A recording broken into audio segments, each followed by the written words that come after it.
have discussed collective bargaining agreement and all the ramifications of unions and unfair labor practices. And therefore, if you want to get a copy of the video tonight, you can just visit, comment, and like, and subscribe to my YouTube channel by typing Yosek JBJ, and you can have all the free video for labor laws and human resource management. Thank you and good evening.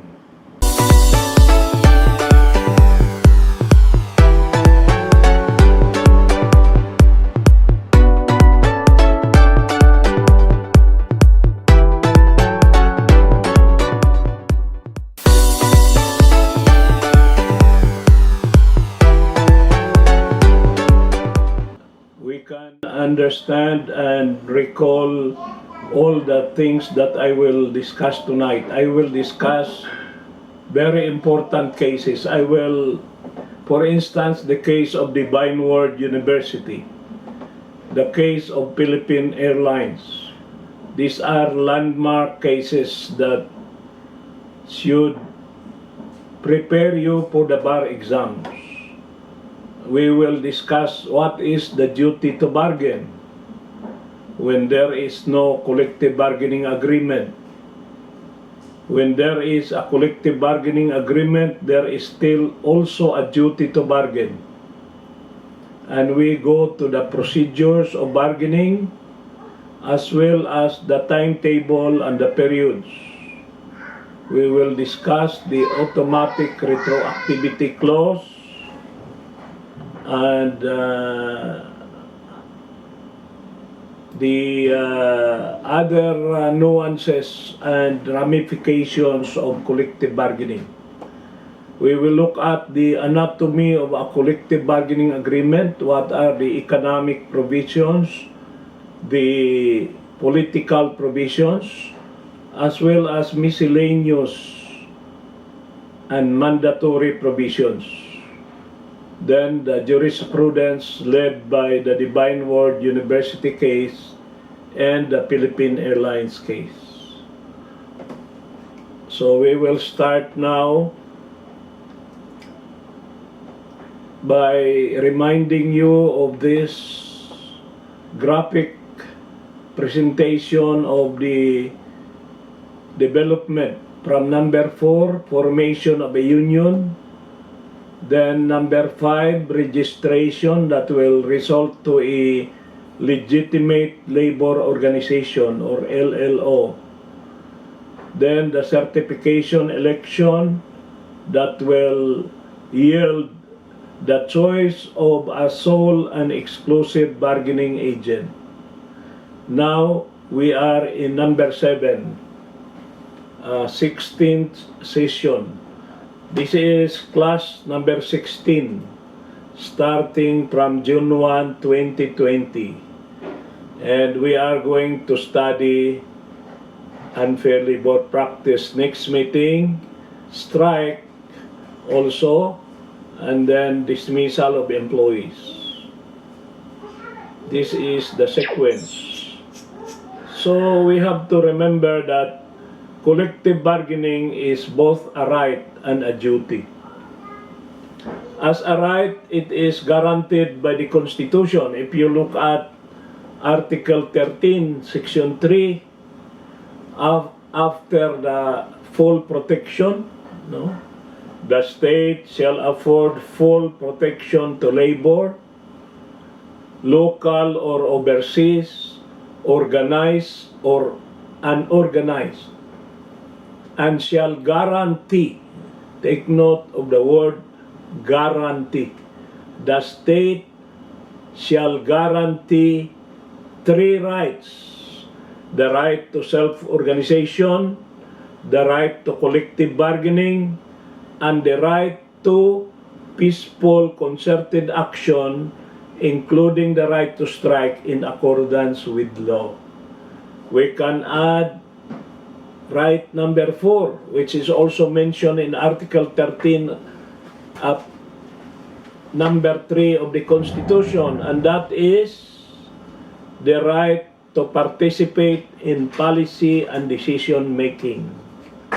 And number 5 is the right to security of tenure.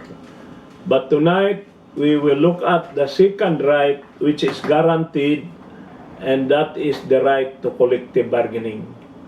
It is a right that is also declared as fundamental state policy in Article 218, first paragraph of Article 218.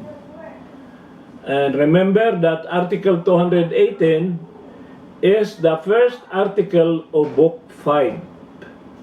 The first article of Book 5.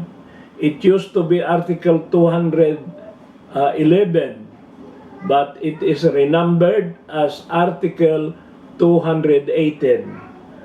And it is in that provision, the right to collective bargaining is declared as a fundamental policy of the state. As a duty on the part of management and on the part of the union, it is also provided in Article 262 of the Labor Code, 262. That is a provision of the Labor Code. While the Declaration of Policy is on Article 218, the mandate making collective bargaining a duty once the sole and exclusive bargaining agent has been chosen through the process of certification election, voluntary recognition, consent election, or runoff election, whatever, the result is a choice of the only representative of the employees, the sole, no, bugtong, no, nag-inusara nga maoy mobarog alang sa tanang mga empleyado sa buong bargaining unit, not the whole company, but the whole bargaining unit, because there might be other bargaining units in the same company. So it is a duty, whether there is a CBA or there is no CBA, and it is defined in Article 263. So you will see this presentation, collective bargaining is in the middle, the union is on the left, management is on the right, and then the state is above, acting to regulate the relationship between labor and capital. And then the beneficiary of the CBA is the bargaining unit. All the members of the bargaining unit will benefit out of the collective bargaining. Collective bargaining is a process. The result is collective bargaining agreement, and the beneficiaries are all the employees, whether union members or non-union members, as long as their position is covered by the appropriate bargaining unit, they will benefit out of the CBA. So if you look at this, ladies and gentlemen, can you see this? Makita ba ninyo ito, Mr. Carrion? Makita niyo ito? Yes, sir. So makita ninyo yan. Itong style na ito, ginawa ito ng Tagayube, si Boy Herrera, na ginawa niya na 5 years ang representation issue. Pagka nakita ninyo yung pula, yung pula na yan, yun ang freedom period. The last 60 days in the 5th year, there is the last 60 days is the freedom period. That is the only time that another union can come out and oppose the incumbent union, SEBA, and they will have a certification election.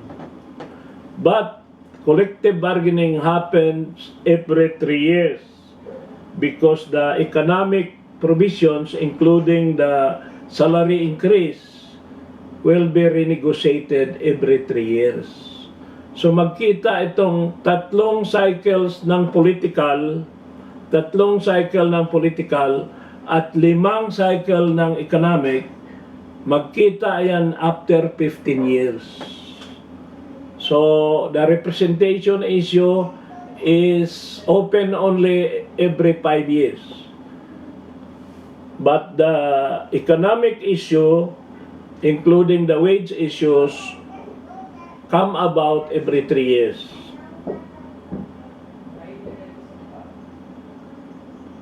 So let us now define what is the duty to bargain. The Article 251 is now renumbered 262. So yung 2551 na nakita nyo dyan ay 262 na. Ang 253 is 264. No? So when there is no collective bargaining agreement, the company represented by the management and the ABO represented by the SEBA shall meet and convene. Take note ha, this is a duty. So if you violate a duty, there is a penalty. No? It's not just a right. Because if you have a right, you may waive the right, but you cannot waive a duty. This is a duty. Management and the union must meet and convene promptly. Hindi pwedeng mag-negotiate by email or by Viber or Twitter. We have to meet person to person, promptly, immediately, and we must go there in good faith. We must not have a closed mind. Kasi yung mga style na mag-negotiate na maingon, take it or leave it. May sabihin ng management sa union, your demand is 5,000, I have an offer to you, 500 pesos. Take it or leave it. That is not in good faith. That is bulwarism. That is unfair labor practice because that is a refusal to bargain. Refusal to bargain. No? So, if you know that management does not have an intention to bargain with you, that is already a case of refusal to bargain, which is a violation of the duty. No? And while management and the union has the duty to come together, meet and convene, they have to listen to each other, but they are not compelled to agree. Tingnan mo ha. Basta mo abot ka, maminaw ka, dili ka pugson. That's why it is called free collective bargaining. Do you have that freedom? You have the freedom, no, to agree or disagree. Because if you are compelled to agree, that is already not negotiation. That is compulsion. Now, what happens if there is a CBA? If you have already signed a CBA, you have to honor that CBA for 5 years and for the economic for 3 years. And that CBA cannot be pre-terminated. You are bound by a covenant for 5 years. No? Eh kung sa marriage, a lifetime, ito, 5 years lang ito. 5 years lang. And kung ang isang management ay i-cut off niya ang contract before the 5 year, that is already a violation of the duty to bargain. And that is an unfair labor practice. Unilateral withdrawal or pre-termination of an existing CBA is tantamount to violation of the duty to bargain. Now, in this case, that was decided by the Supreme Court in the case of Beer Philippines. This is a pharma company. The management was found guilty by the Supreme Court of unfair labor practice because there is already a duly elected SEBA or bargaining agent, and yet the management decided to ignore the elected SEBA and negotiate with the old union, which was defeated during the certification election. Ang katuwiran nila ay hindi pa naman tapos ang boxing dahil nag-appeal. There is a protest and there is an appeal. Well, there is a declared winner. Even if you have a protest, the winner is now the incumbent. You have been defeated in a certification election. You do not have the equity of the incumbent. You have been unseated. Therefore, management, by negotiating with the old CBA, old union, was guilty of unfair labor practice. It was a violation of the duty to bargain. So, if you are going to answer a question, how do you negotiate a CBA? How do you negotiate a CBA? What is the procedure? That procedure is now Article 261. It used to be Article 250. It is now Article 261 of the Labor Code as renumbered. So first, there is a notice of intent with written proposals. Usually, it is the union. But management may also, wag ninyong isipin na sa lahat ng pagkakataon ang union lamang ang mag-umpisa ng CBA. Pwede rin ang management na mag-initiate. And then, the other party should reply within 10 calendar days. Reply. Question. During the reply, is it necessary to attach their counter proposal? The union is mandated by law, or whoever starts the process, whether union or management. If you send a written notice of intent, you have to attach your written proposals. But the reply within 10 calendar days does not require a counter proposal. So you can only reply by saying that we acknowledge your letter and we are studying your proposals. Once we are done with our study, we will negotiate with you. No? That is enough.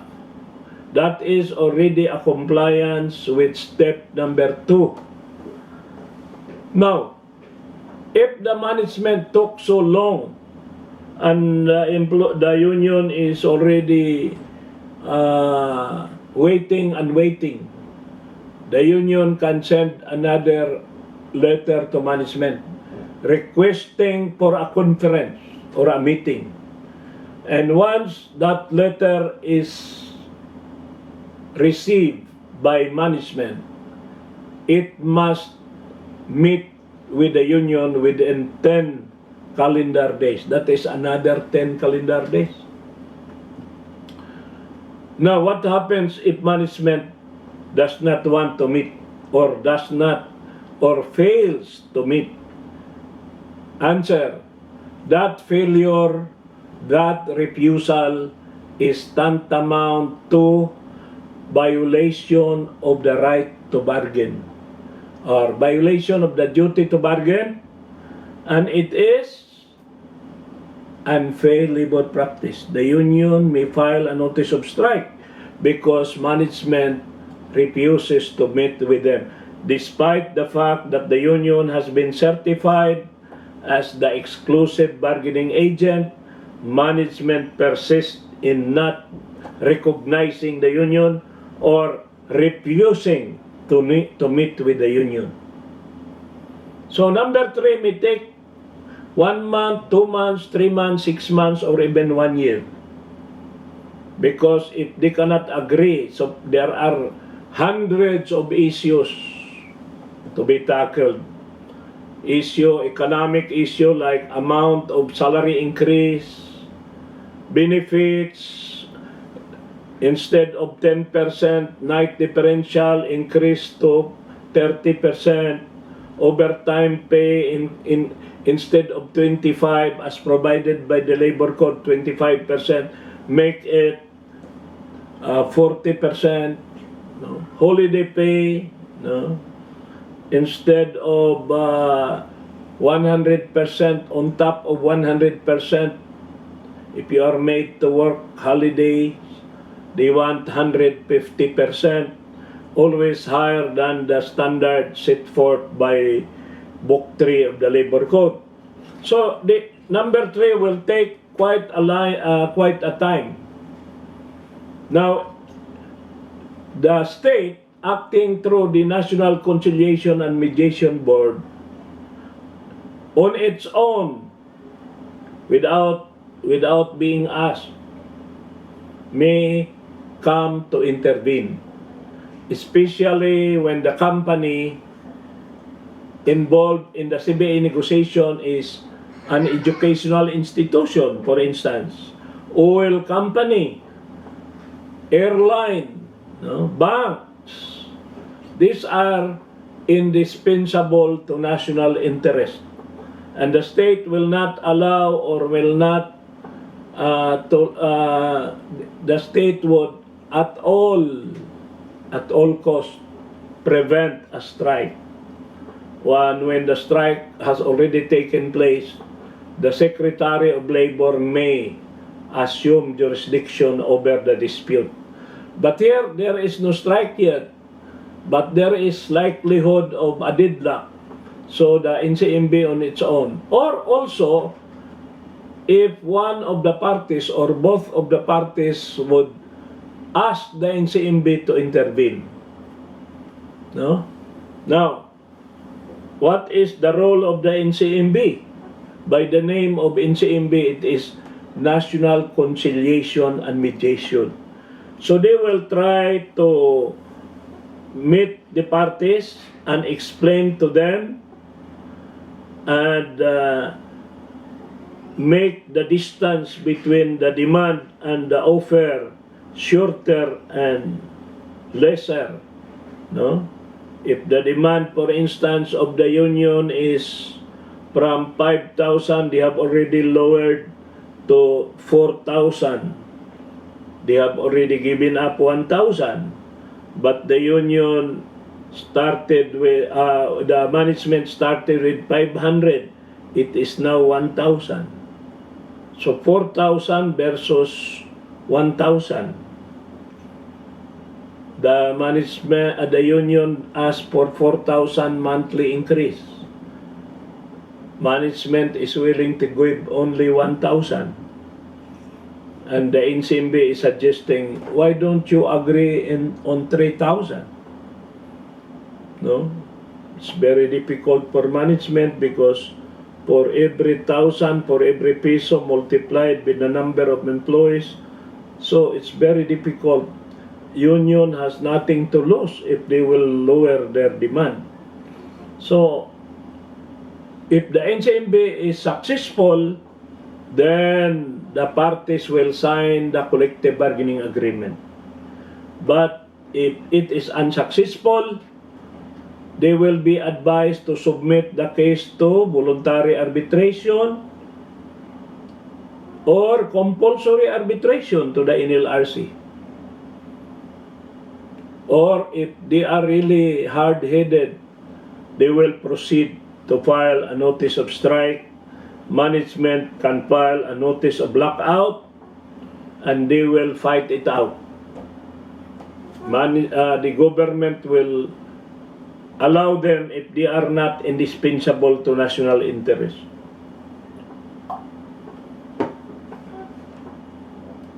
So here, I am giving you another visual representation. First, the union or the management sends to the other party a notice to negotiate with attached set of demands or proposals. The other party responds within 10 calendar days. Then sends a package of counter proposals. The two parties bargain and convene. Then they have arrived at an agreement or they reach a deadlock. Then the third party intervention by the NCNB, by the Secretary of Labor, these are the state acting through the government agency.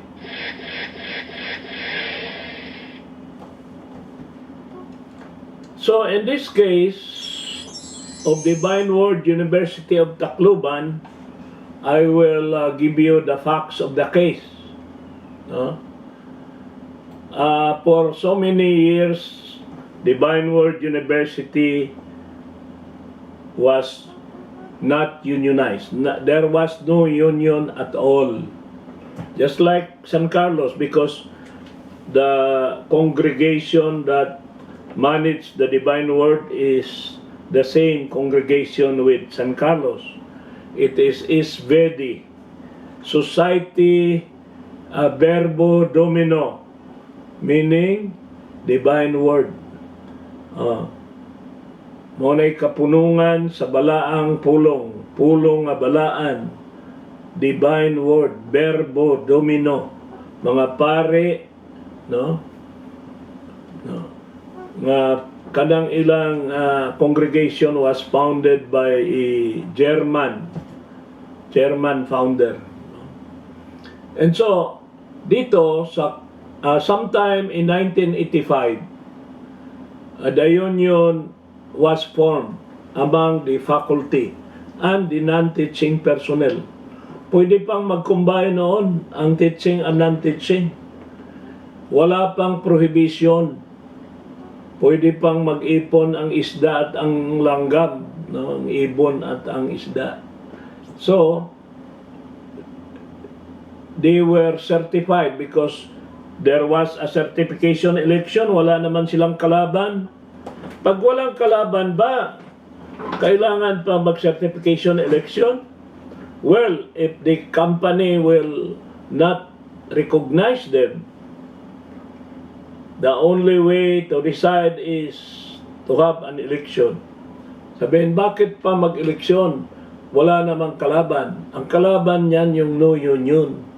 Kasi during the certification election, the two questions are, number one question, do you want to be represented by a union? If you answer yes, do you want to be represented by this union? By this union. The Union of Divine Word University. And if your answer is yes, then the union is certified. Meaning, binigyan sila ng katibayan ng DOLE, Tacloban, Region 8, that this union is the sole and exclusive bargaining agent. Therefore, management is duty-bound to recognize them. Pero ang management, instead na sumagot within 10 days, 18 days. 18 days. So, dito, you will realize na technical sila dito eh. Siguro ang mga pare hindi kaagad na nagkonsulta sa abogado. And so, it was only 18 days that the university was able to reply. And on March 11, 1988, 3 years na. Pero from 1985, dinidma ng management yung union. Ang union naman, masyadong mahabang pagtityaga. Alam ba ninyo na isa sa mga ugali ng mga Pilipino yung napakahaba na pasensya? Pero from 1521 hanggang 1898, nagpaalipin tayo sa Kastila. Ay mga Taga-Luzon lang, nagpaalipin sa Kastila. Kasi dito sa Cebu, pinatay kaagad nila Lapu-Lapu si Magellan. So ang sinasabi ko, itong taga-Divine Word University, naghintay pa sila from 1985 to 1988. Tapos, yung Vice President pa ng Union, tinakot ng management, nag-resign. So, nawalan sila ng importanteng officer, but after 1988, nag-meeting sila uli, nag-elect sila uli, at pinalo up nila. What happened to our letter in 1985? We demand for a meeting. At hindi rin sinagot ng management from March 11. Only on March 23. Ba't ang tagal-tagal na ito, pinalo up na naman ng Union na March 23. No? Sa April, nainis na ang Union. Hindi sila sinagot ng management. Pinahintay na nga sila ng 3 years, tapos sumulat sila, hindi naman sila sinagot. So the union filed a notice of strike based on deadlock. Bakit? Bakit deadlock? Because we presented a proposal and it was ignored. And it is also unfair labor practice because the refusal to meet with us, the refusal to recognize us is tantamount to refusal to bargain, which is a violation of the duty to bargain, and therefore there is an unfair labor practice. So, tinawag na naman sila ng NCMB. They had a conference on May 10, and it was agreed that the union will send another proposals. Kasi yung proposal nila, 1985, nagbago na ang panahon. Mas mataas na ngayon yung pangangailangan ng tao. 3 years. There was an economic crisis during those time, no? After the EDSA Revolution. So, itong management was not acting in good faith. Bakit? After natapos ang meeting, na-discovered ng union that management filed a petition for certification election. Merong bagong grupo ng union na gusto nilang ilaban sa union ng itong union na nag-file ng notice of strike. So, ito na naman. Galit na naman ang union dyan. Ang ganda ng usapan natin na nung conference natin nung May 10 na magsusubmit kami ng bagong proposal, tapos kayo wala pala kayong plano talagang makipag-negotiate dahil nag-file kayo ng certification election. In effect, hindi inyo kami ni-recognize at gusto ninyong merong pumasok na ibang union, lalabanan kami. Pinaghati-hati ang mga empleyado. Divide and conquer ang ginagamit nyo. Yan ang sabi ng union. So the union sent a proposal, but it was ignored by management. So the strike was staged, and the Secretary of Labor, Franklin Deron, assumed jurisdiction, ordered all strikers to return to work, and management was also ordered to accept all the returning employees under the same terms and conditions prior to the strike. So the issues to be resolved by the Secretary of Labor was, number 1, was there a refusal to bargain? Was management guilty of unfair labor practice? Number 2, What happened to the CBA proposals presented by the union? How do you answer that kung kayo pasagutin? Number 3 question. In relation to the petition filed by management, should a certification election be held? Answer sa question number 1. Yes, there was a refusal to bargain. Management was guilty of unfair labor practice. This is the decision of Secretary Franklin Deron. No? What happened to the CBA proposals? Answer. The CBA proposals submitted by the union, since management failed to answer, those proposals are deemed accepted by management. All of the proposal of the union are considered accepted by management, and both management and the union were ordered by Secretary Deron to sign a collective bargaining agreement containing all the demands of the union. Should there be a certification election? No, because we cannot hold a certification election when there is a pending deadlock. There is such thing as a deadlock bar. The pendency of a deadlock will bar the holding of an election, meaning an election cannot be held because there is a deadlock. Siyempre, pag dead, warang erection. No? Sabi nga ng Japanese nagtalumpati doon sa Tacloban You Filipinos, you are very lucky because your president robs you very much.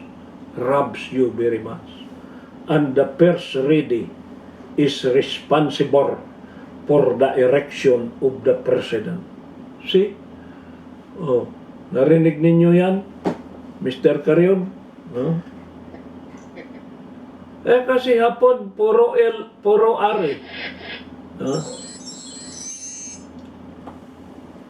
The university was deemed in bad faith because it failed to fulfill its duty to bargain, despite the fact that the union has already been certified as the sole and exclusive bargaining agent, and there is only one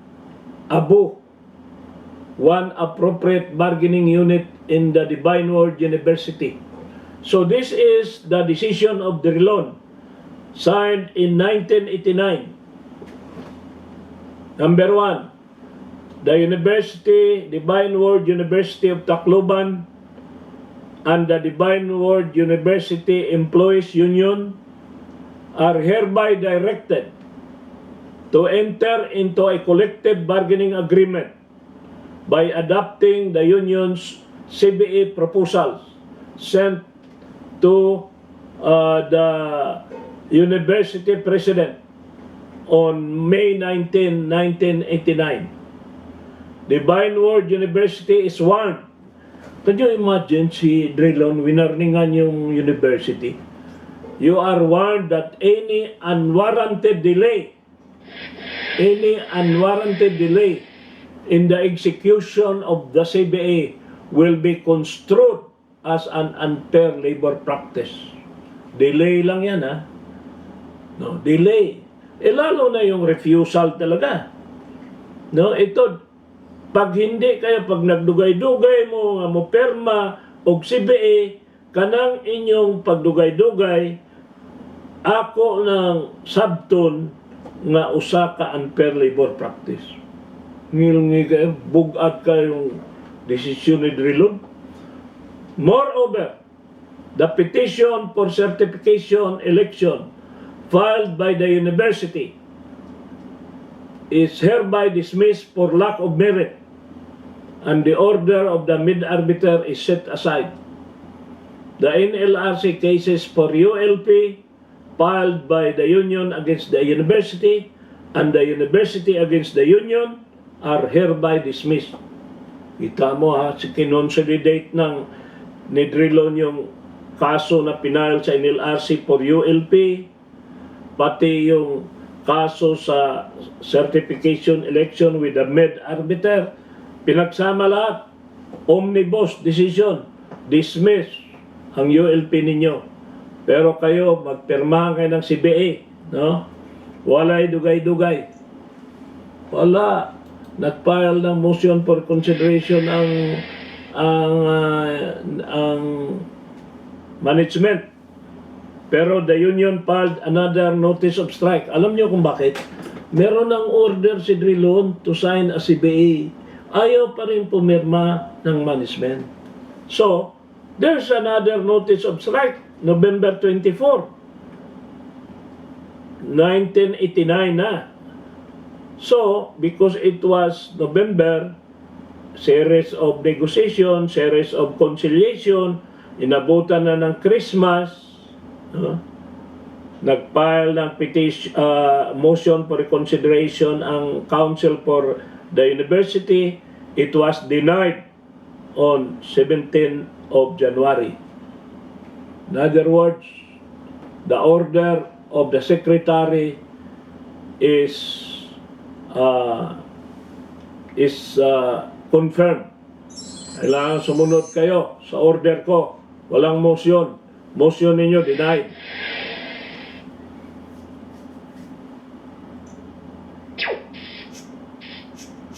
So, ruling by the Supreme Court.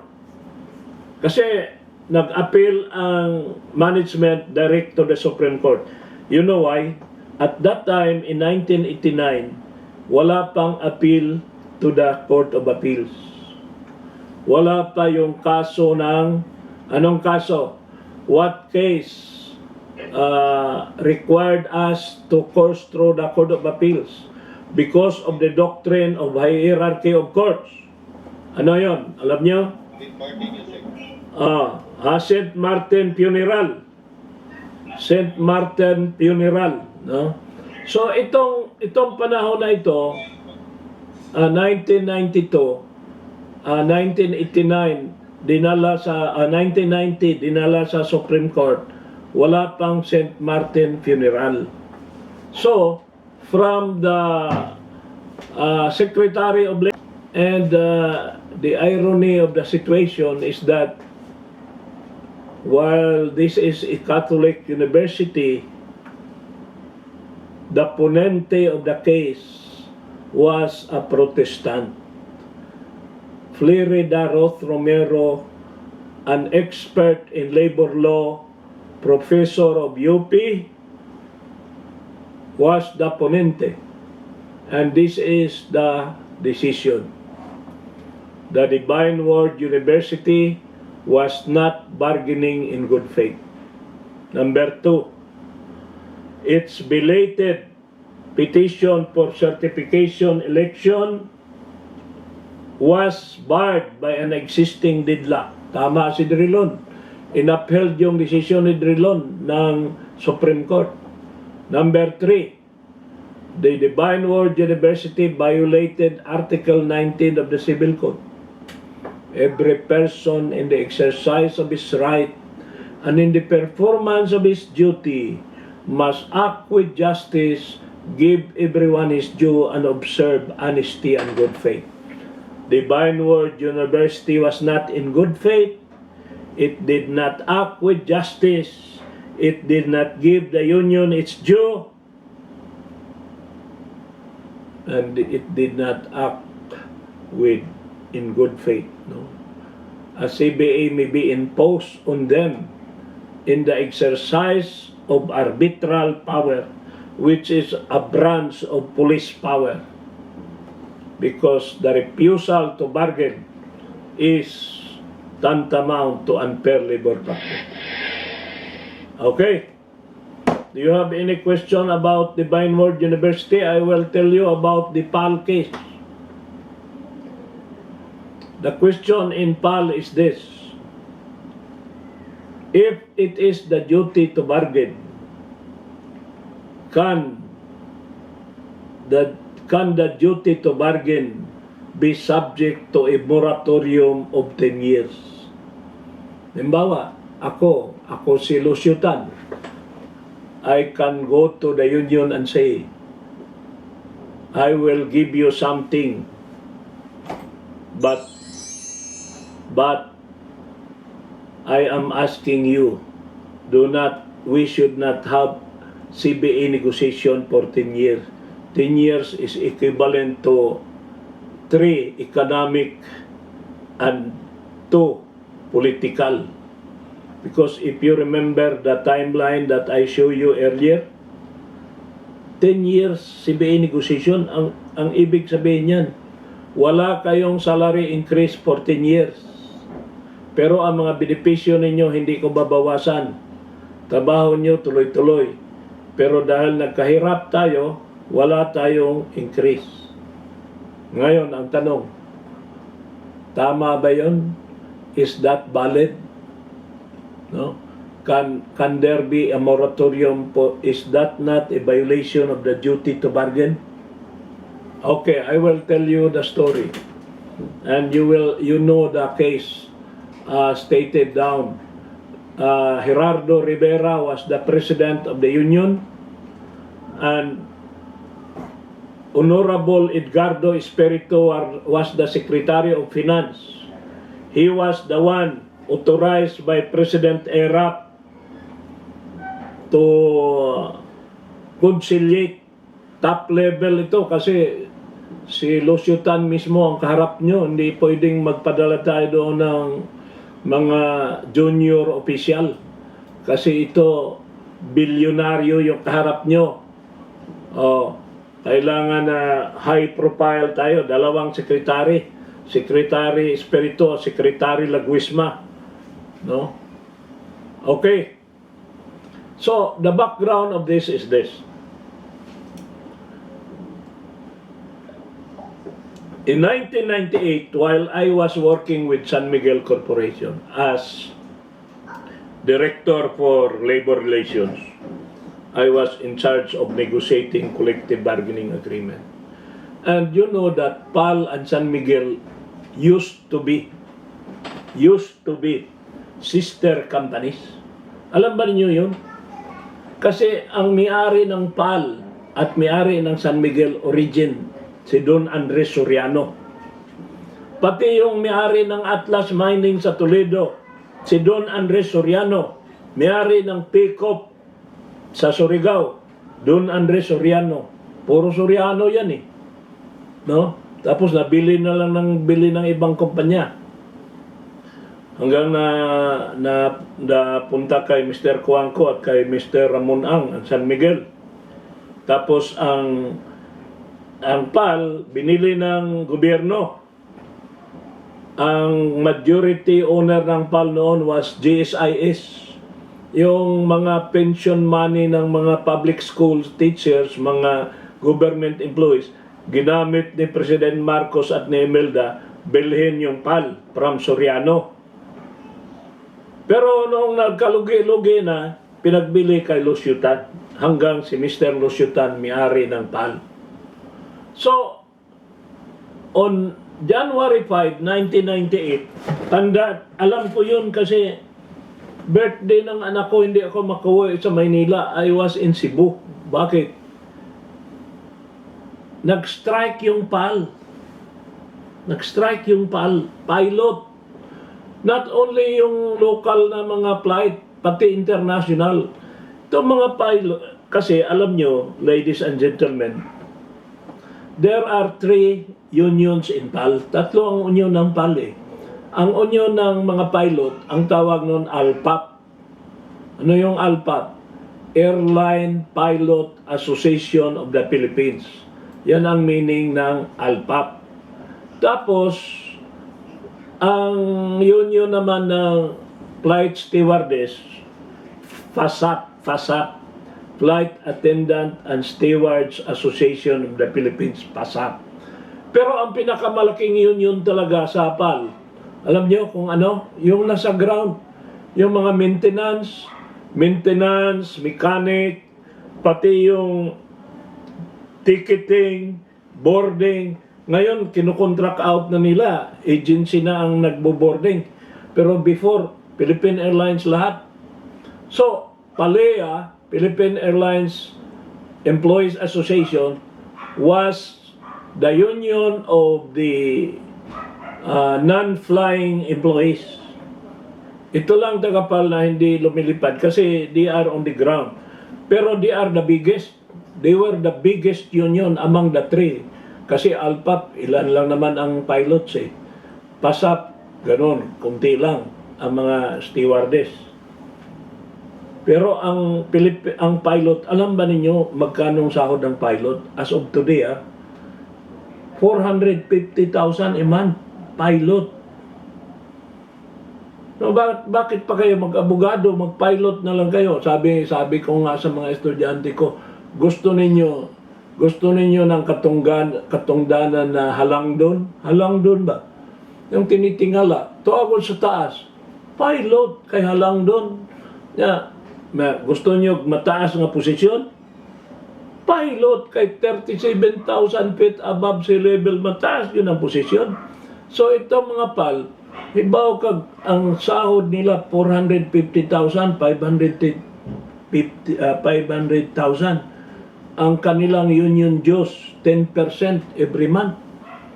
O di 50,000 ang bawas sa sahod nila, union dues. Kaya ang ALPAP is the richest union in the Philippines.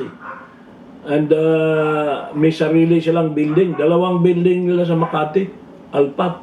So itong mga pilot, siguro, hindi nila nagustuhan yung pamalakad ni Mr. Luciutan. Hindi pareho sa gobyerno na spoiled sila. Nagwilga sila. 3 weeks ang wilga nila. Can you imagine 3 weeks? And ang mga pilot, ang ginawa nila, dinala nila yung plane sa Tokyo, sa San Francisco, sa Dubai, sa Qatar, sa Kuala Lumpur, sa Taipei, sa Australia, Sydney, tapos iniwan yung aeroplano doon. Tapos bumalik sila dito, sumakay sila ng ibang airline. Di ang hirap ngayon, problema ni Mr. Luciutan, how to bring back the airplanes. Tinago pa nila yung mga susi. Sakit talagang ulo ni Mr. Luciutan. And that was the cause of the financial ruin of the company. And because of that, if you cannot operate for 3 weeks, like the COVID crisis, talagang magre-retrench. Patay ka. Because the overhead cost is very high. And then you do not have revenue.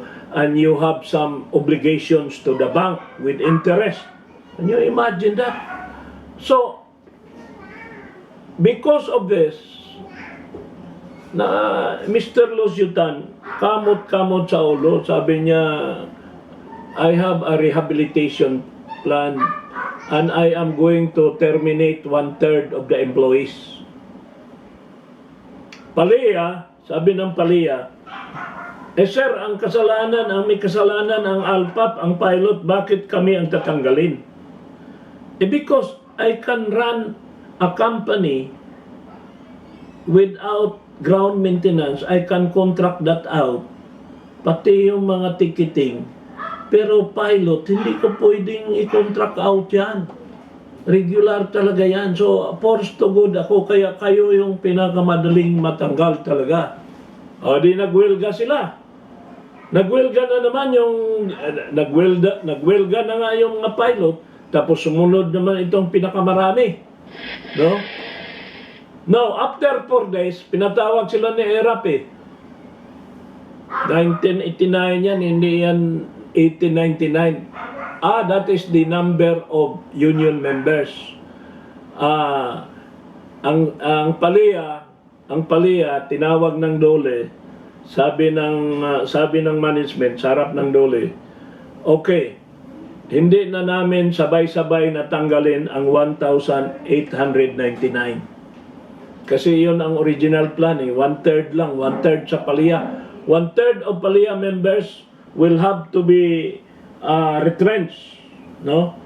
So instead of doing it simultaneously, we will gradually every month magtanggal tayo ng 100, ganito, 200, no?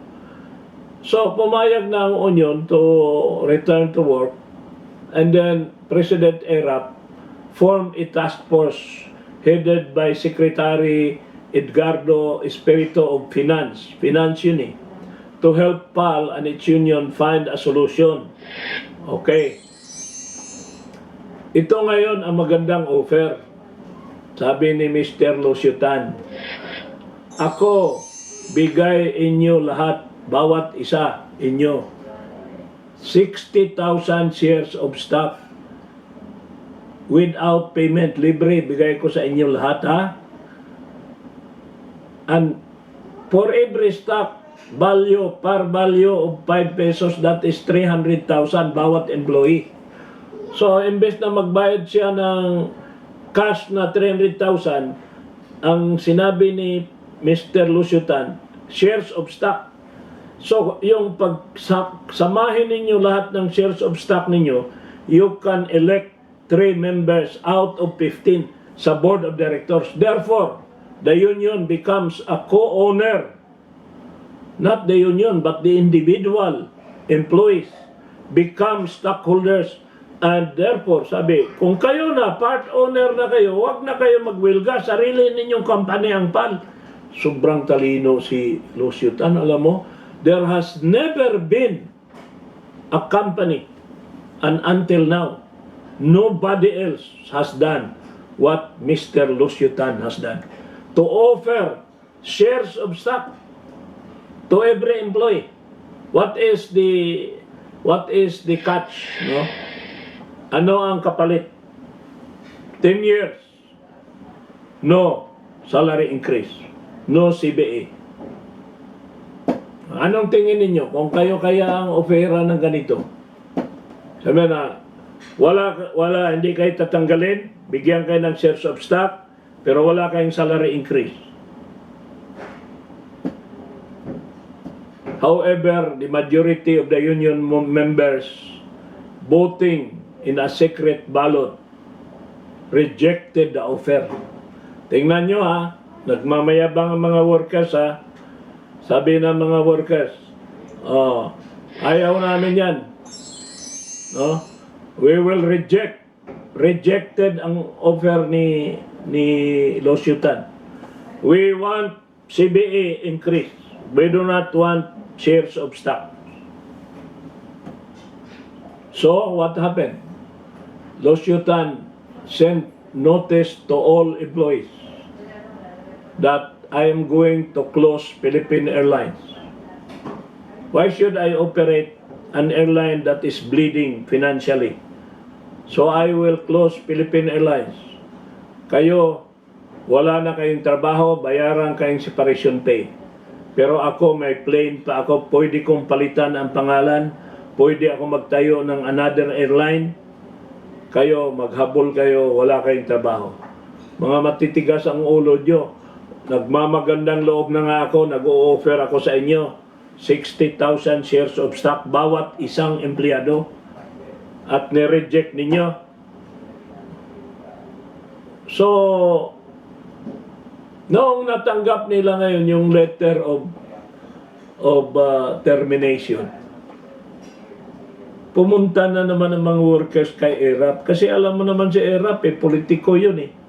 So, sabi ni Erap, sabi niya, anong gusto ninyo? Binigyan na kayo ng offer, ni-reject ninyo. Sir, pwede bang mag-referendum ulitin natin yung voting? Kasi baka may magbago na ngayon dahil nakita nila that management is very serious, pwede nilang isara yung company. Akala nila nagba-blapping lang ang management. Ngayon, nakita nila may notice of termination, 30 days. After 30 days, tanggal kayo lahat sa trabaho. So, nag-voting na naman.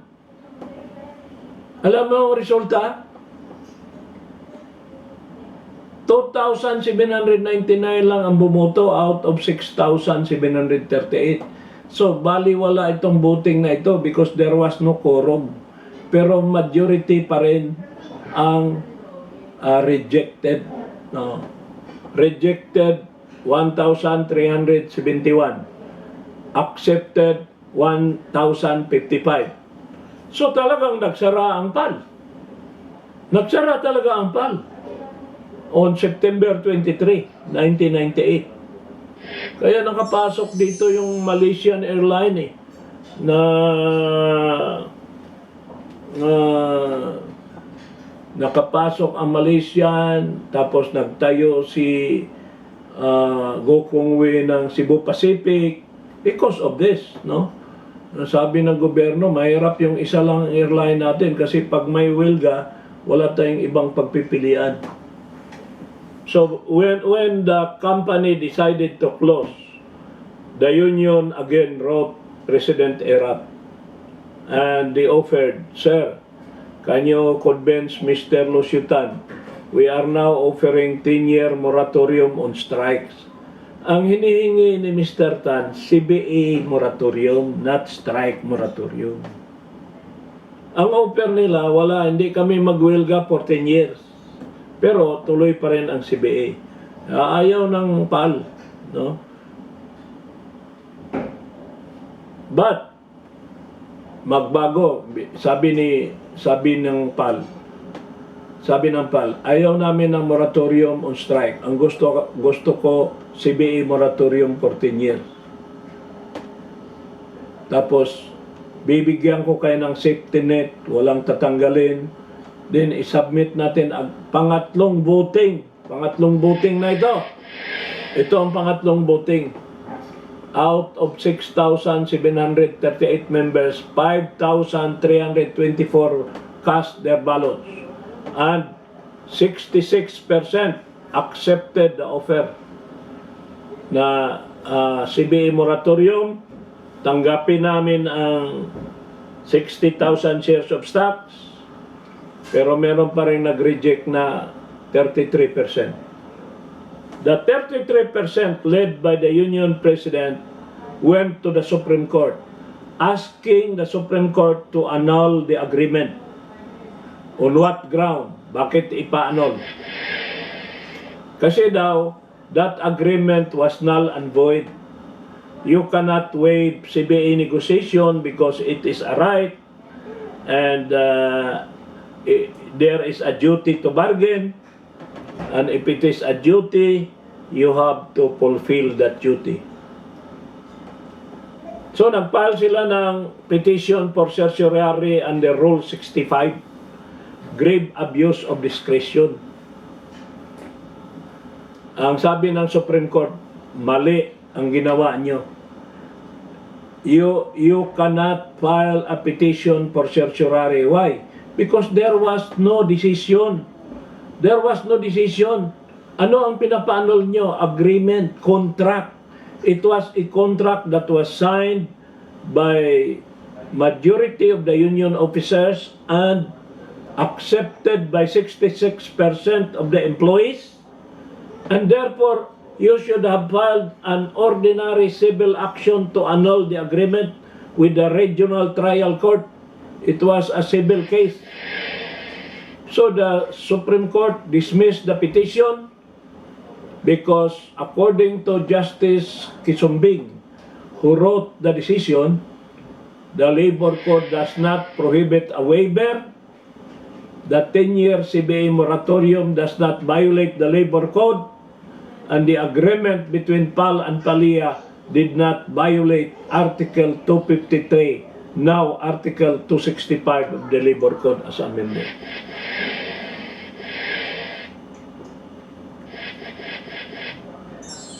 The Supreme Court dismissed the petition and held that the right to collective bargaining includes the right to suspend. The waiver was freely entered into with a considerable consideration of 60,000 shares of stocks. That 10-year moratorium did not constitute unfair labor practice.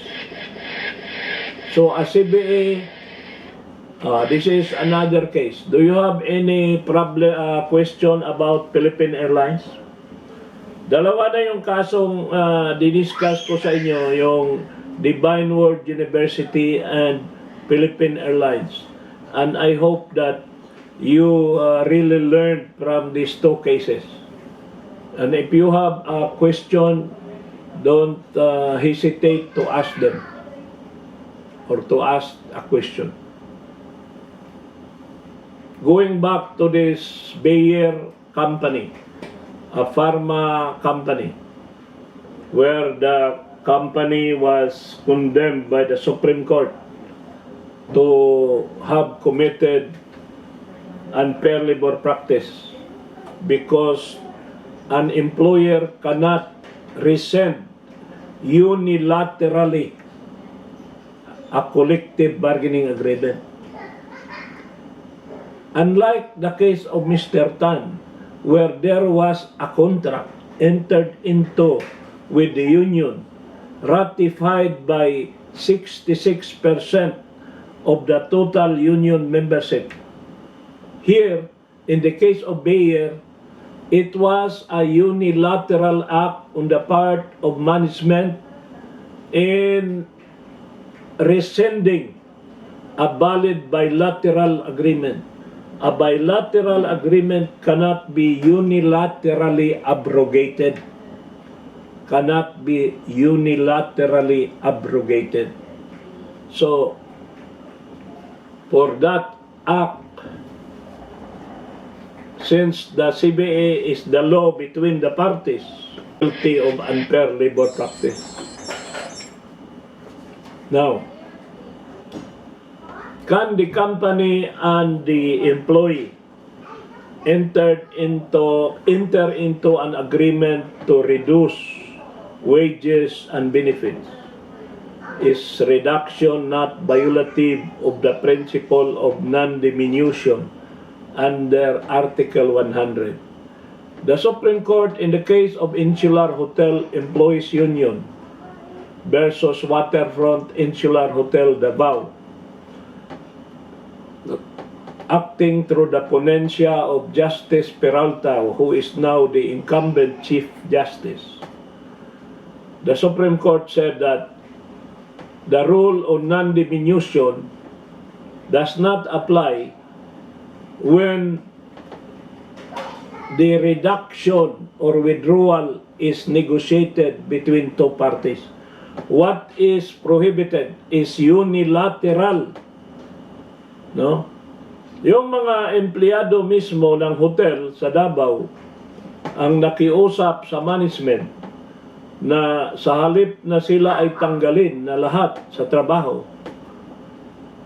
maari ba na sila ay i-retain, but ang kapalit, they are waiving, they are giving up some benefits, and they are agreed to lower their salaries.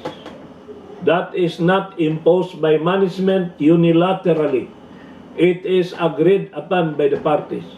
Therefore, your understanding of Article 100 in relation to Book 5 on the duty to bargain, remember that in both cases, in PAL and in Insular Hotel, there was a union and the employees were involved because the decision of the union entering into an agreement with management was ratified by the general union membership, by the appropriate bargaining unit. So, what is the evil sought to be avoided here is unilateral. The word unilateral. You cannot withdraw unilaterally. That is not allowed by law. Because compliance with a CBA is obligatory. When there is a valid CBA, you have to honor it because it is the law between the parties. You cannot withdraw or you cannot diminish, reduce, or totally refuse to give what has been granted through a bilateral agreement, the collective bargaining agreement.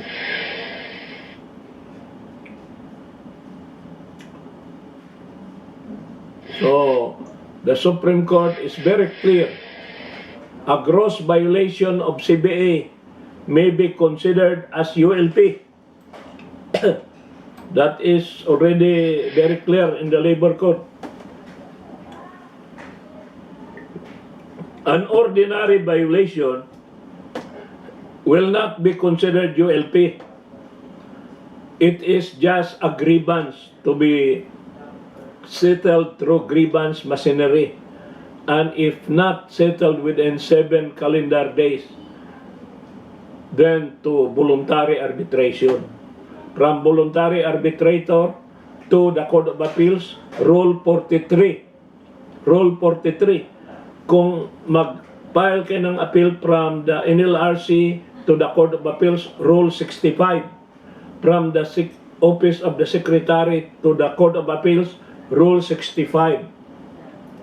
Petition for certiorari based on grave abuse of discretion amounting to lack or insufficient jurisdiction.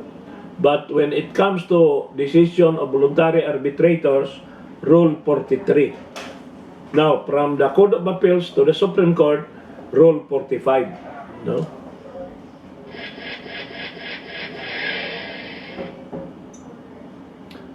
So, this management of Bayer,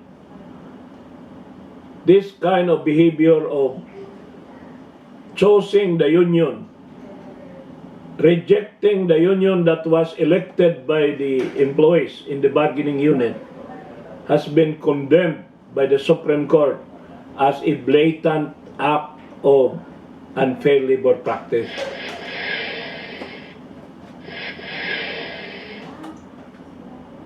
In the case of Certex Employees Union, an arbitral award cannot be considered as an agreement because if it requires the intervention and imposing power of the state through the Secretary of Labor.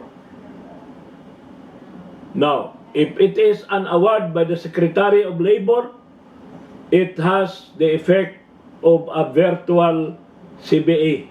When Secretary Laguisma, for instance, or Deron, ordered the Divine Word University to sign a collective bargaining agreement with the union based on all the demands of the union, then that is the arbitral award, the award of the Secretary of Labor is virtually a collective bargaining agreement. It becomes the law between the parties. But while it is the law between the parties and it constitutes as a valid and binding agreement, it must also yield to the provision of law, because the relationship between labor and capital is not merely contractual, but it is imbued with public interest, and the state has the inherent power to intervene and to consider the common good and general welfare.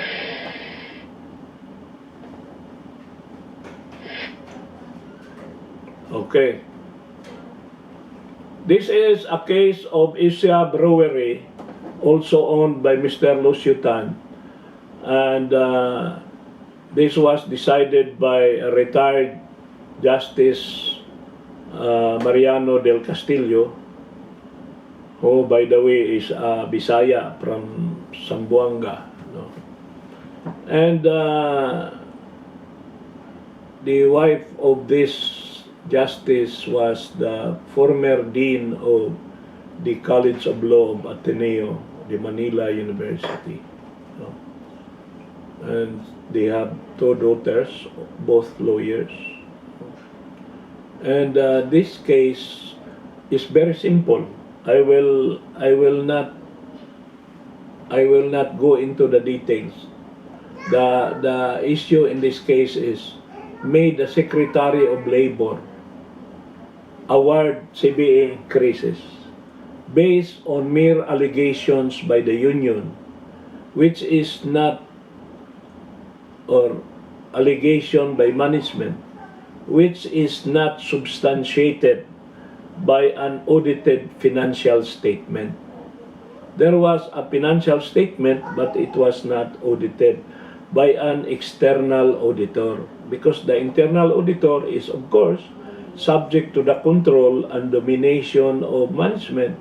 So we cannot grant neutrality to that document. That is why there is a need for a public and certified public accountant. Parang notary public eh. Certified public accountant, because that financial statement should be subjected to the scrutiny of an objective third party who is presumed to be neutral, no? And whose determination makes the document a public document, just like a notary public, no? That's why there is the word certified public accountant, no? So here, the Secretary of Labor was reversed by the Supreme Court because its decision, the decision of the Secretary was not based on an audited financial statement. So it was therefore a grave abuse of discretion on the part of Secretary of Labor, Patricia Santo Tomas, for having granted awards in favor of the union without an audited financial statement. Well, in the case of Wesleyan University in Cabanatuan City versus Wesleyan University of the Philippines Faculty and Staff Union, also decided by Justice Mariano del Castillo, the issue is very simple.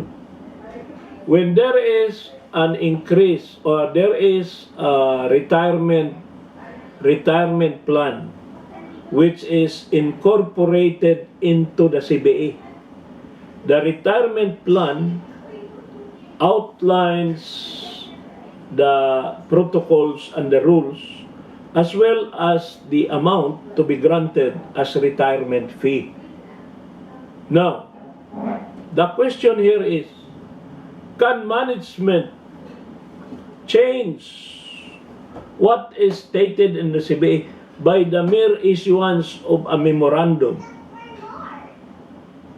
The answer is no, because the retirement plan which is incorporated into the CBA became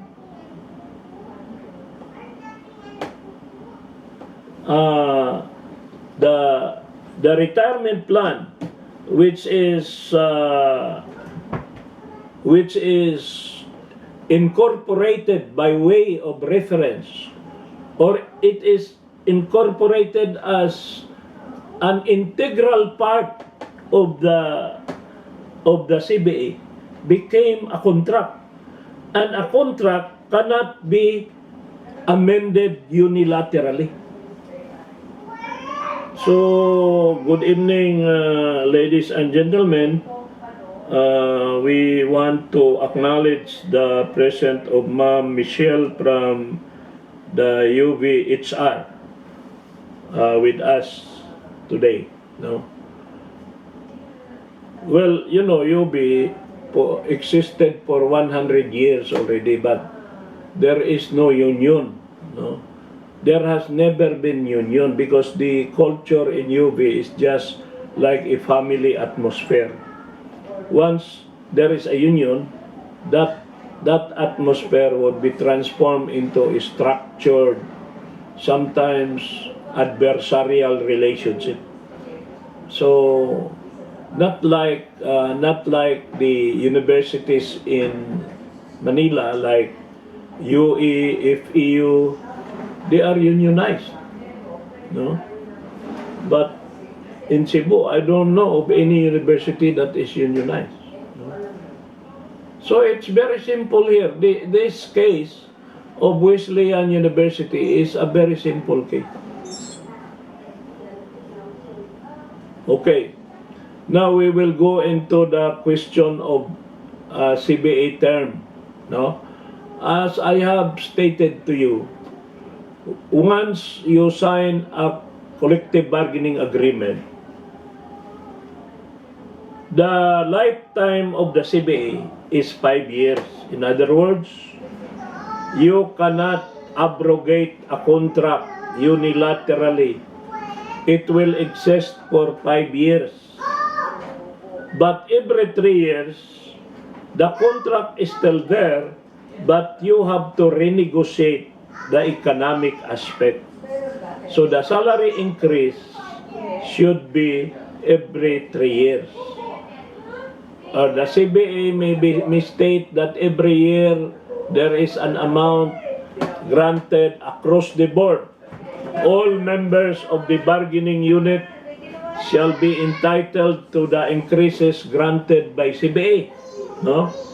Now, I will explain to you the principle of automatic retroactivity. After year 3, for instance, your CBA started on January 1, 2015. So, 2016 is the second year. The third year is 2017. So, the last, in 2017, before the expiration of the 3-year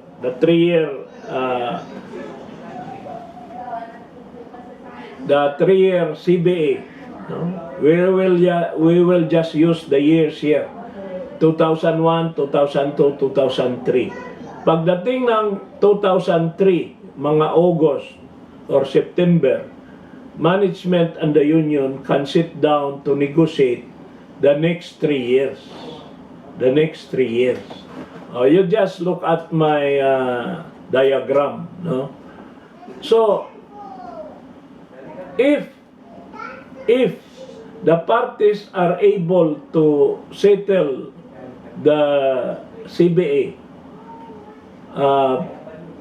on, kasi sa haba-haba, nag-start ng 2003 September, umabot ng January, February, wala pang agreement. So, the law gives a deadline. If the parties are able to reach an agreement before June 30, on or before June 30, 2004, then the new CBA that will cover 2004, 2005, at 2006 will retroact to January 1, 2004. In other words, it is called automatic retroactivity. But if there is no agreement on June 30, 2004, there is no more retroactivity. The retroactivity would no longer be automatic. If the parties still would retroact, that is their agreement. Now, that is an incentive for the parties to expedite, to hurry up, do not delay. Because, can you imagine, you have been negotiating September of 2005. Umabot na yung June 30, 2006, hindi pa kayo nag-agree. So, umabot kayo ngayon ng September 2006. Lampas na doon sa June. But you still agree to retroact. But that's up to you, both parties. Now, if you cannot agree, the Secretary of Labor in the exercise of arbitral power can order retroactivity, even if it is beyond the 6-month period. That has been decided by the Supreme Court in the case of St. Luke's Medical Center versus Secretary Ruben Torres. No? So, I will repeat the rule.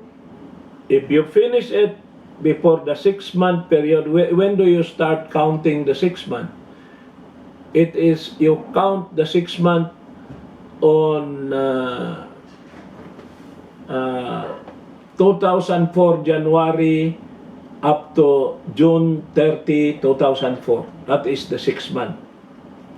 From January 1, 2004, although you have started negotiating pa September pa of 2003, but you start counting the deadline, which is 6 month from January 1, 2004 up to June 30, 2004. If you are able to agree voluntarily, then automatic retroactivity. So, magkaroon ngayon ng 6 month na salary increase. Kung nagbigay ka ng 1,000 per month, you have 6,000 back wages. You have 6,000 back wages na ibibigay bawat empleyado. But, if you fail to arrive on June 30, 2004, you agreed only in September of 2004, and still the parties agreed to retroact. There is no prohibition. 9 months ngayon yung back wages niya na tig 1,000, 9,000 bawat isa, no, lump sum, no, ibibigay. Kasi doon kukunin ng union ang 10% nilang meron silang negotiation fee, which kung talagang tawaging negotiation fee is not allowed. So, dinadaan nila sa lawyer as attorney's fees. So, ang union minsan patatagalin nila para lumaki yung kanilang 10%. No? Pero pag lumampas na nga sila at hindi na mag-agree retroactivity, nawala na. So, effective upon signing, wala nang retroactive, effective upon signing. But if the Secretary of Labor intervenes and order retroactivity, that is not a grave abuse of discretion. That is part of the arbitral power of the Secretary of Labor, vested by law. Now, assuming that you have signed a CBA in 2004, the new CBA will cover either 3 years up to 2006, or you can limit it to 2 years until 2005. Now, what happens during the last 60 days prior to December 2005? There is a red portion there. That is the freedom period. So, November 1 of 2005 up to December 31 is the only time for other unions to file a petition for certification election, and because that is freedom period. Now, even if you have already a CBA signed with the incumbent union, it is possible that the incumbent union will lose in the election, and the new union is duty bound to recognize the CBA negotiated by the old union. That is called substitutionary doctrine. The new bargaining agent becomes a substitute of the old bargaining agent that which lost in the certification election during that red portion, which is November 1, 2005 up to December 31, 2005. Is that clear to you?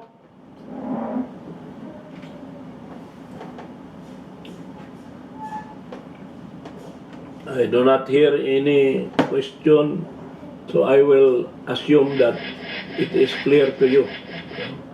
Yes, attorney. Okay. So one of the provisions of the CBA is the so-called union shop. And this is very controversial because those who do not want to join unions are compelled to join unions.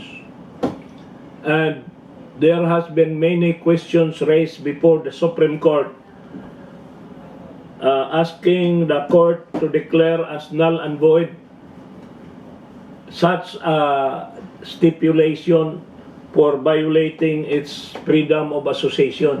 Can you imagine an employee is compelled to join a union? Meaning he does not want to join, but he is compelled to join. But the Supreme Court, in a long line of cases, has already upheld the validity of this, because the Supreme Court says the greater consideration is the welfare of the majority. If the majority in a company composed of 1,000 employees, majority of the employees have chosen a union, and the union has won in the certification election, and that union becomes an exclusive bargaining agent, enters into a collective bargaining agreement with the company, and one of the provision of this is close shop. Meaning, what is the meaning of close shop? All future employees, those who are going to be hired during the 5-year contract, are duty bound first to be a member of the union before they become employee. Can you imagine? Mauna mo na yung pagka-membro ng union. Parang sinabi sa Goliath Law School, hindi ka namin tatanggapin dito sa Goliath Law School kung hindi ka membro ng Lamba-Lamba Kapakapa University. Lamba-Lamba Kapakapa Fraternity. So, it is an exclusive fraternity, meaning we are close, no? Close shop. We are close to other people. We are only open to members of the bargaining unit, bargaining agent, which is the union. If the union is assured that all the new employees shall join the union. Do you know why? Ito protection sa union eh. Protection ito sa union kasi kung halimbawa 1,000 ngayon ang empleyado at yung union ay ayaw ng management, ang gagawin ng management, mag-hire siya ng 2,000. Lahat ng 2,000 ilalaban niya ngayon sa 1,000 membro ng union, so that the union becomes a minority. That's why one of the provision of the CBA is to compel all the new employees, and the only exemption is if they invoke a religious reason, like being a member of Iglesia. We are not allowed to join union, so you cannot compel us to be covered by a closed shop. Well, that is allowed, because as was decided by the Supreme Court in the case of Ibralinag, religious freedom is superior. It is superior to the right to self-organization, so we can sacrifice union matters if the reason is religious. Alam ba niyo, pag religious ang reason, hindi kayo pwedeng i-insist ang management prerogative. Halimbawa, ito, nandito si Ma'am Michelle ng UB sa HR. Kung merong Seventh-day Adventist na empleyado at meron tayong working day on Saturday, ayaw niyang pumasok. Ang iba, lahat, mga Katoliko, pumapasok, siya hindi. Can the management subject that employee to disciplinary action for gross and habitual neglect of duty or for willful disobedience? No, the answer is no, because his reason is religion. He is not a recalcitrant, he is not disobedient, he is not rebellious, he is just prevented by his religious affiliation.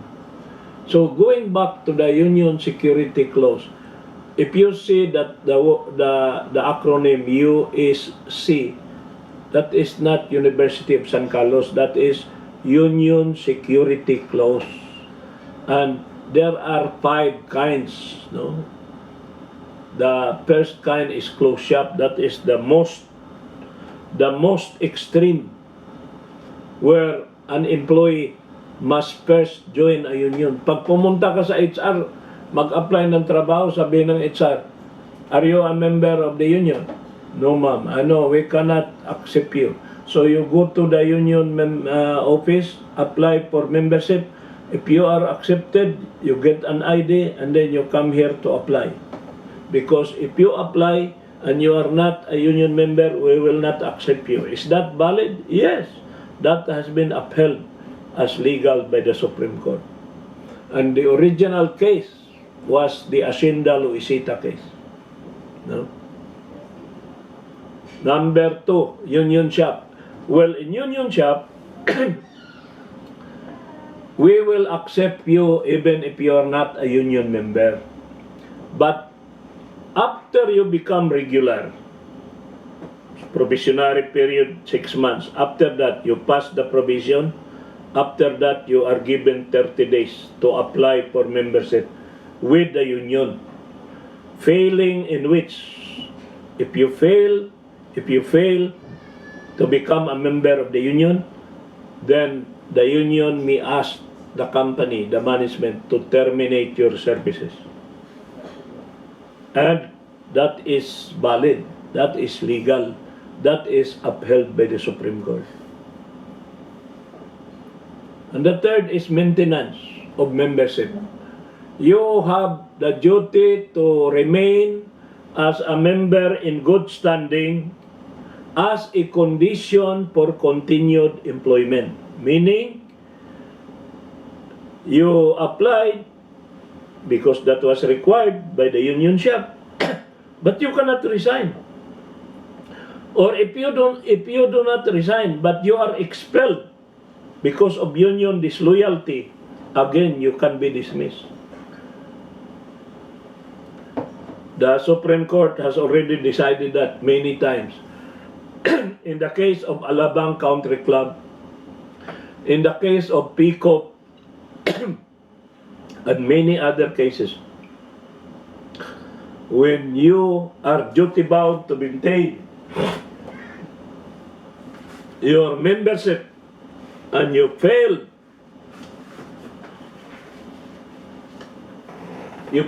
to maintain that membership in good standing, meaning you failed to pay your union dues, you failed to attend meetings, or you organize another union before the freedom period, that is union disloyalty, you can be expelled by the union. And once you are expelled by the union now has the right to demand for your termination of your employment. Is that valid? Yes. That has been upheld by the Supreme Court. Open shop. Well, open shop is the most liberal. In other words, union member or not union member, maintain or not maintain, you will continue to be an employee unless you commit an act against management. Ibang usapan yon. Book 6 na yon. Hindi na ito, book 5 to eh.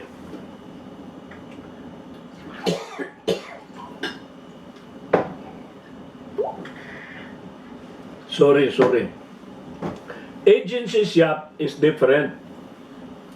The Iglesia ni Cristo member are not compelled to join the union, but they have to pay an agency fee. An agency fee is an amount of money equal to the union dues that you have to pay to the union. You are not a member of the union, but you have to pay the union because the union is your agent to negotiate better terms and conditions of employment. Kahit ikaw hindi miyembro ng union, you still benefit out of the collective bargaining agreement. Nagbigay ng increase, 1,000 a month, you also receive. But you are not a union member, so you are not paying union dues. But you have to pay an equal amount. That is called agency fee. Because the union, whether you are a member of that or not, is your agent.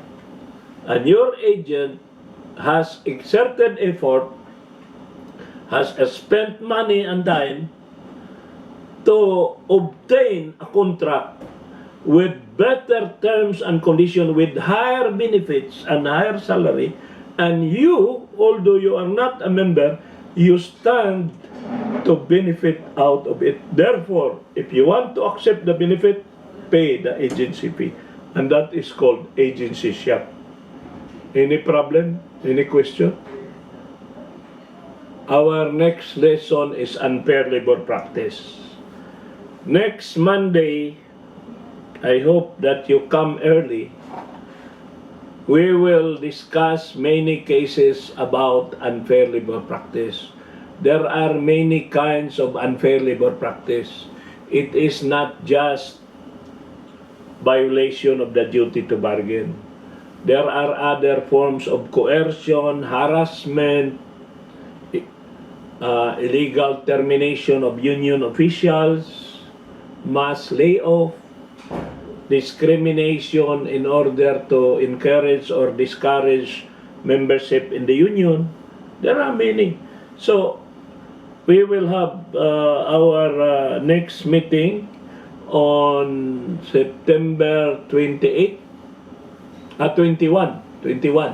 September 21, that is the 48th anniversary of martial law.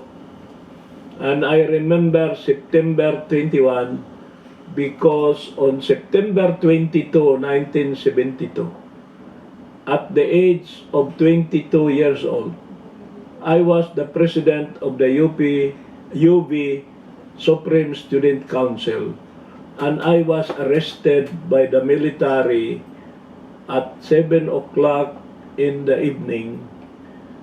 It was Thursday. Thursday was September 21, so it was Friday. And I was picked up by the military. And I was detained for 7 weeks, 49 days. My only fault was to be a president of the biggest student council among all the universities in Cebu. And so when I was hauled into the 6x6 by the Philippine Constabulary, I saw also the other presidents of all the student council from CIT, San Jose, San Carlos, Southwestern, USP. They were all, including Santa Teresa and Immaculada. We were all inside the Camp Sergio Esmiña for me. I was only 49 days. The rest, they were there longer because Governor Eduardo Gullias went to the commander and asked them to release me because there is no evidence of sedition, insurrection, and I was not a communist. I was only a student activist. So that was my story, and it is 48 years ago. After Marcos detained me for 49 days, at the age of 27, he appointed me labor arbiter. So I became a labor arbiter, and ultimately I specialized in labor law. I took my oath before President Marcos, and I realized that I was taller than him when I took my oath in Malacanang at the very young age of 27. And so I have forgiven him. When he died in Hawaii in 1989, it happened that I was visiting my parents. My father was a veteran, so he lived in Hawaii with my mother and my brother. When I knew that he died, I went to his wake and I whispered to him that I have forgiven him. And that was my release from my pain and my anger for so many years. That is my story.